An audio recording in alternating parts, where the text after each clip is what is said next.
सोमावती अमावस्या का महत्व। सूर्योदय से पहले नदी में स्नान करना चाहिए। ऐसा करने से सुख समृद्धि का जीवन में वास बना रहता है। साथ ही इस दिन तर्पण दान करने से पितर प्रसन्न होते हैं और उनका आशीर्वाद आपको मिलता है। इतना ही नहीं, ये दिन काल सर्प दोष से मुक्ति पाने के लिए भी खास होता है। सोमावती अमावस्या का हिंदू धर्म में विशेष महत्व होता है। विवाहित स्त्रियां इस दिन अपने पति की दीर्घायु के लिए कामना करती हैं। ऐसा इस व्रत का विधान है। इस दिन मौन व्रत रखने से सहस्त्र गोदान का फल मिलता है। इस दिन गायत्री मंत्र का जाप करना चाहिए। भगवान शंकर की विधि विधान से पूजा करनी चाहिए।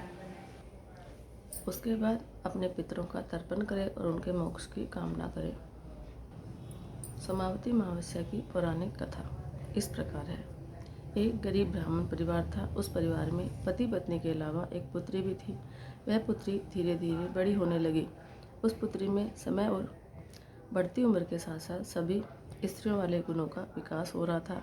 वह लड़की सुंदर, संस्कारवान और गुणवान थी, किंतु गरीब होने के कारण उसका विवाह नहीं हो पा रहा था। एक दिन उस ब्राह्मण के घर एक साधु महाराज आए।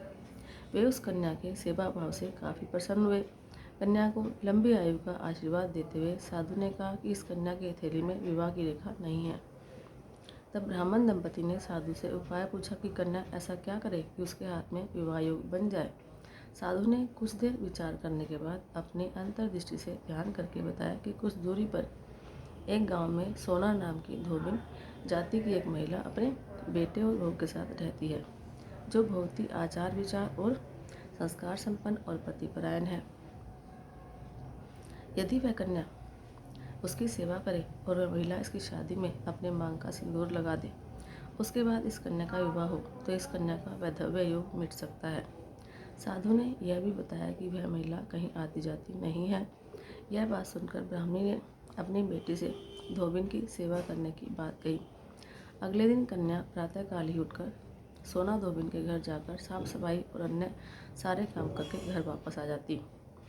एक दिन सोना धोबिन अपने बहू से पूछती है कि तुम तो सुबह ही उठकर सारे काम कर लेती हो और पता भी नहीं चलता।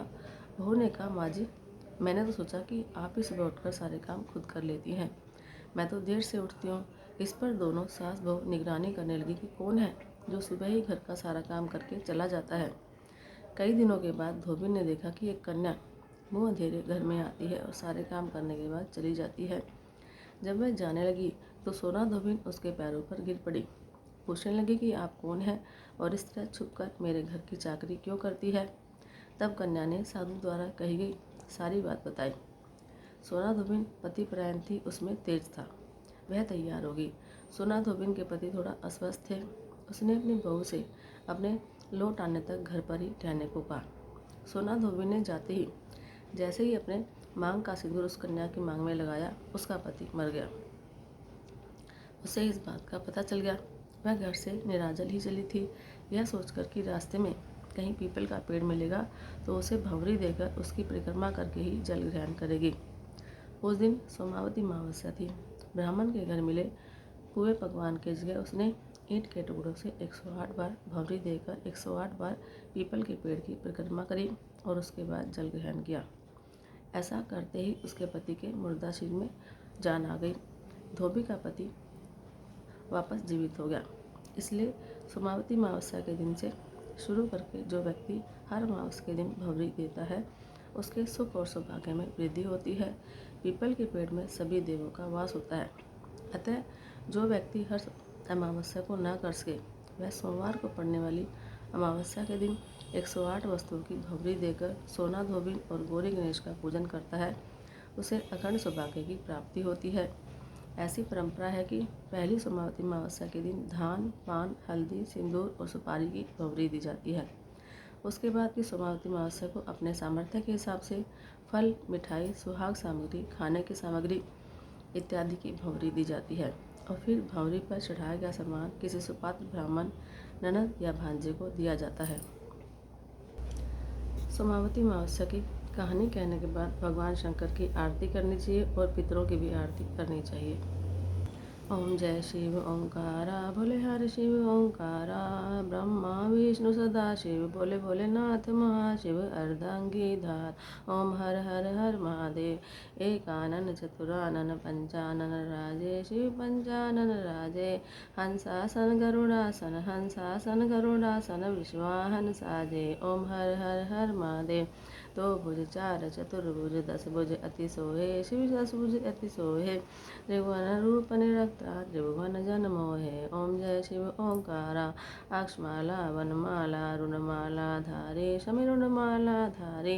चंदन मृगमद सोहे चंदन मृगमद सोहे भाले शशिधारी। ओम हर हर हर महादेव। श्वेतांबर पीतांबर बागंबर अंगे शिव बागंबर अंगे। सनकादिक गरुड़ादिक सनकादिक गरुड़ादिक भूतादिक संगे। ओम हर हर हर महादेव। कर के मध्य कमंडल चक्र त्रिशूल धरता शिव चक्र त्रिशूल धरता। जग करता जग भरता जग करता जग भरता जग सहार करता। ओम हर हर हर महादेव। ब्रह्मा विष्णु सदा शिव जानत अविवेका शिव जानत अविवेका। पर्ण अक्षर के मध्य ओम अक्षर के मध्य ये तीनों एका। ओम हर हर हर महादेव। काशी में विश्वनाथ विराजे नंदी ब्रह्मचारी शिव भोले भंडारी।